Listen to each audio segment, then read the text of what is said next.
Hi hello నమస్తే. నేను పద్మ సుసర్ల. ఈరోజు నేను మీకు చేసుకుంటా ఉంటే చింతకాయ పచ్చడిని ఇండియా నుంచి తెచ్చుకుంటాం.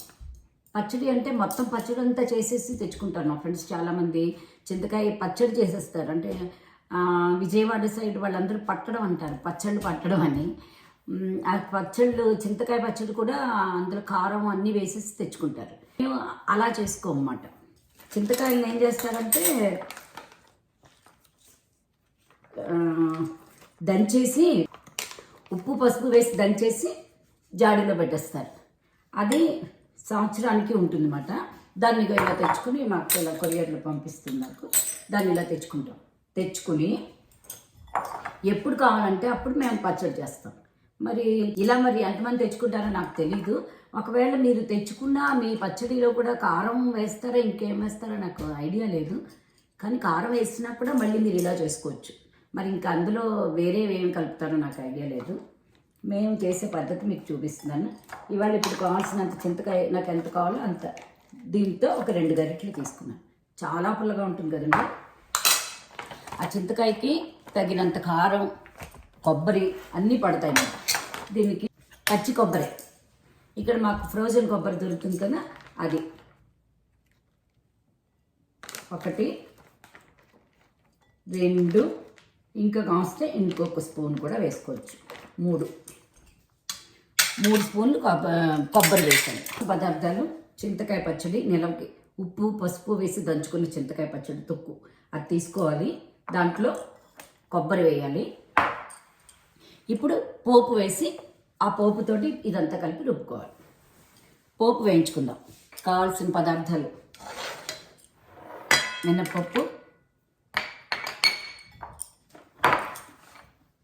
మినపప్పు, శనగపప్పు, ఆవాలు,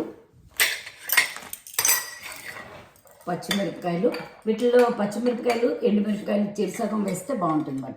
ఆ పచ్చిమిరపకాయల సువాసన చాలా బాగుంటుంది, రుచిగా ఉంటుంది. నేను పులుపు కదండి, పులుపుకి బోళ్ళంత కారం పడుతుంది. స్టవ్ వెలిగించానండి. ఇదో చిన్న ఇనుప మూకుడు ఉంది, అది పెట్టాను. ఇది చిన్నది కాబట్టి నేను ఏం చేస్తున్నానంటే ముందు తగినంత నూనె వేసుకోవాలి.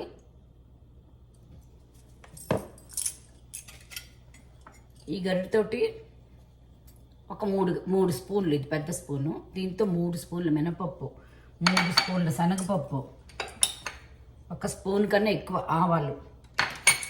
ఎందుకో చాలామంది భయపడిపోతారండి. అస్సలు అక్కర్లేదు. అవి అసలు వాటి వల్ల ఏమీ రుచి ఇంకా పెరుగుతుందే కానీ అవి కొంచెం ఎక్కువైనా కూడా ఏం పర్వాలేదు. అన్నిటికన్నా ముందు ఇంగువ, పొడి చేసుకున్న ఇంగువ,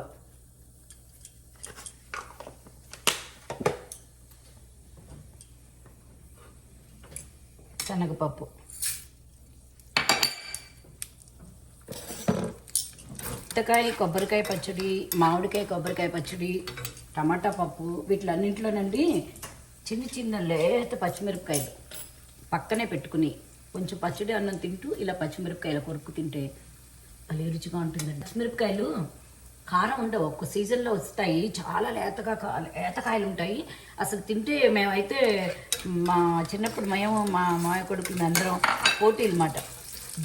జీడిపప్పులు అని చెప్పి పక్కనే కంచాల దగ్గర భోజనాలకు ముందే వెళ్ళి కంచాల దగ్గర చిన్న లేత పచ్చిమిరపకాయలు తెచ్చుకుని పెట్టుకునేవాళ్ళం. 4 వేసి 5 వేసి అలా పెట్టేసుకునేవాళ్ళం అన్నమాట. అవి చాలా రుచిగా ఉంటాయి, కమ్మగా ఉంటాయి, అసలు కారం ఉండవు. కారం అనగానే చాలామంది భయపడిపోతూ ఉంటారు. అన్ని మిరపకాయలు కూడా అంత గుడ్డు కారాలు ఉండవు.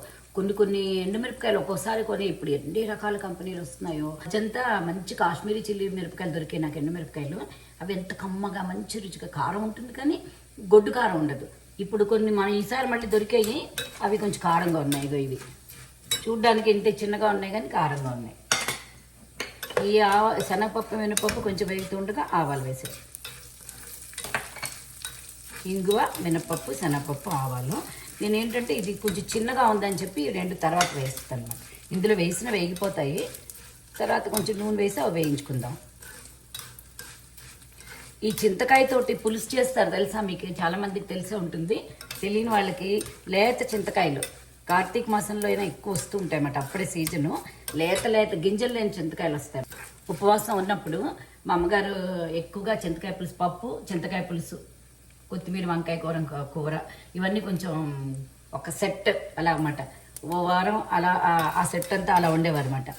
ఈ చింతకాయలు లేత చింతకాయలు తెచ్చి వాటిని ఉడికిస్తే మెత్తగా అయిపోతాయి అవి. అప్పుడు అందులోంచి రసం తీసి దాంతో పులుసు చేస్తారు, చాలా బాగుంటుంది.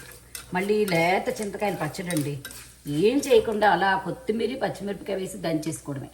అదొకటి ఎంత బాగా చేసేవారో మా అమ్మగారు. చింతకాయ పచ్చడి అంటే అవన్నీ గుర్తొచ్చాయి.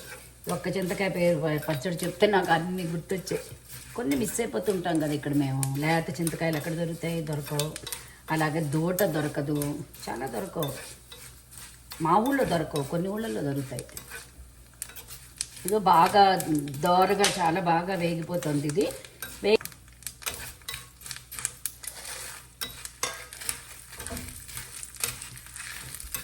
సరిపోతుంది. చింతకాయలు అనగానే నాకు సీమ చింతకాయలు కూడా గుర్తొస్తున్నాయండి. ఎంతమందికి సీమ చింతకాయలు తెలుసు? ఇలా మన చిక్కుడుకాయ మోడల్లోనే ఉంటాయి కానీ లోపల ఇంతంత ఉంటాయి అన్నమాట. సీమ చింతకాయ లోపల రంగులు ఒకటి తెలుపు, ఒకటి గులాబీ రంగు, అది 2 రకాలు వస్తాయి. అందులో ఒక చిన్న వగరు ఉంటుంది అన్నమాట తీపితో పాటు. చాలా చాలా ఇష్టం నాకు అవి. ఇప్పుడు చాలా రోజులు అయిపోయింది అవి తిని, చాలా ఏళ్ళు అయిపోయింది. మొన్న ఎప్పుడో వైజాగ్లో ఒక్కసారి ఎక్కడో వెళ్తుంటే దూరం కారులో వెళ్ళిపోతున్నాం, దూరంగా ఎక్కడో చూసాము, ఇంకా ఆపడం కుదరలేదు అప్పుడు. సో కొనుక్కొని ఆగలేదు మరి తెల్లో. చాలా చిన్నప్పుడు అసలు ఆ చెట్ల పుట్టలు వంటలు తిరుగుతుండేవాళ్ళం. అవేమో తీగలు చెట్లు చాలా ఎత్తుగా ఉంటాయి. అక్కడ ఇలా చుట్టలు చుట్టుకుని ఉండి నోరు ఊరించేస్తూ ఉండేవన్నమాట. అలా వాటిని ఎవరైనా పొడుగ్గా ఉన్నవాళ్ళు వచ్చి ఎవరైనా ఉన్నప్పుడు వాళ్ళని అడిగి మొత్తాన్ని కర్రతో లాగి కొట్టుకుని అవి లాగి అవి కోయించుకుని వాటిని తినేవాళ్ళం ఎక్కువ స్కూల్లో ఉన్నప్పుడు. ఇవి ఈ మెత్తదనం లేకుండా ఈ మిరపకాయలు ఎర్రగా వేగాలి. ఇన్ని మిరపకాయలు ఉన్నాయి కదా, ఒక 8 10 వేసి ఒక 8 వేసినా ఆ కొబ్బరిను ఆ చింతకాయ ఇంత ముద్దుంది అదంతా రుబ్బేపటికి దాంట్లో ఇంత పోపు పట్టేస్తుంది. అయిపోయిందండి, కట్టేస్తున్నాను. ఒక్క నిమిషం చల్లారాలి, ఇంత వేడిగా గ్రైండ్ చేయలేము. ఈ వేడికి ఈ పోపు వేడి, మిగతా పప్పులన్నీ వేడికి ఈ ఎండుమిరపకాయలు కూడా ఇంకా వేగిపోతాయి. ముందు పోపు మెత్తగా గ్రైండ్ చేసుకున్నాక అప్పుడు ఈ రెండు అందులో వేయాలి.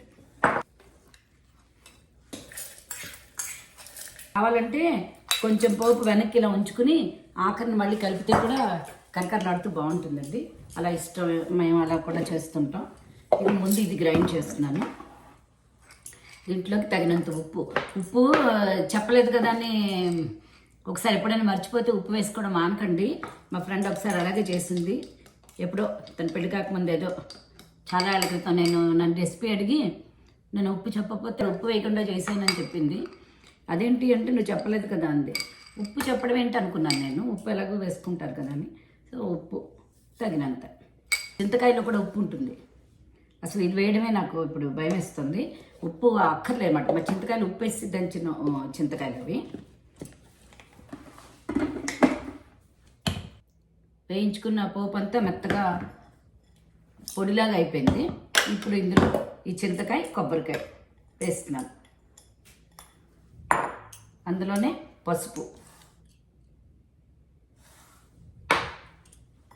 బెల్లం తగినంత.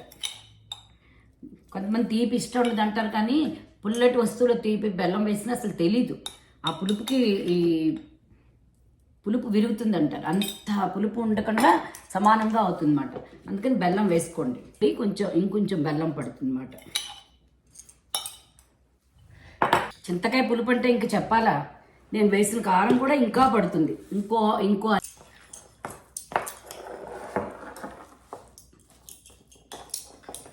చింతకాయ కొబ్బరికాయ పచ్చడి రెడీ అయిపోయిందండి. ఇప్పుడు ఇందాక మనం కొంచెం ఉంచుకున్న పోపులు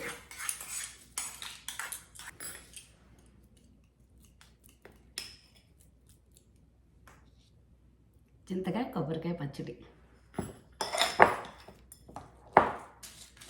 ఇవి పోపులు నచ్చిన వాళ్ళకి ఇలా తింటుంటే పంట కింద ఈ శనగపప్పు అవి పడితే చాలా రుచిగా ఉంటాయి. ఈ మిరపకాయలు పడేయకండి, చక్కగా నలుచుకుని తినేయండి. చాలా బాగుంటాయి.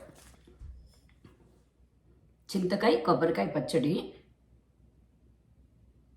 చింతకాయని పేరు చెప్తేనే నోట్లోకి నీళ్ళు వచ్చేస్తాయి. ఆ పులుపు తంచుకోగానే ఎందుకు వస్తాయి అలాగా, అలా వస్తున్నాయి. దీన్ని అన్నంలో కలుపుకొని, మీరు చేసుకున్న వెంటనే దీన్ని అన్నంలో కలుపుకొని కొంచెం నెయ్యి కానీ నూనె కానీ వేసుకుని తినండి. అలా ఉంటుంది. నాకు నోరు ఊరిపోతుంది.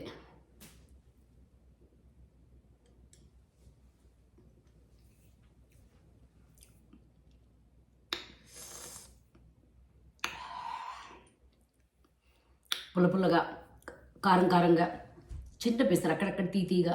తీపి తెలీదు, ఆ రుచి తెలుస్తుంది. భలే ఉందండి. అందరికీ కూడా నచ్చుతుందని అనుకుంటున్నాను. పైన కూడా ఇలా పోపులు వేసుకోండి, ఇష్టమైన వాళ్ళు వేసుకుని ఆ మిరపకాయలతో అలా వేసుకోండి. ఆ మిరపకాయ కూడా అన్నంలో ముద్దలో పెట్టుకుని తినేయండి, భలే ఉంటుంది. మళ్ళీ ఇంకో కొత్త వంటకంతో తొందరగా మేము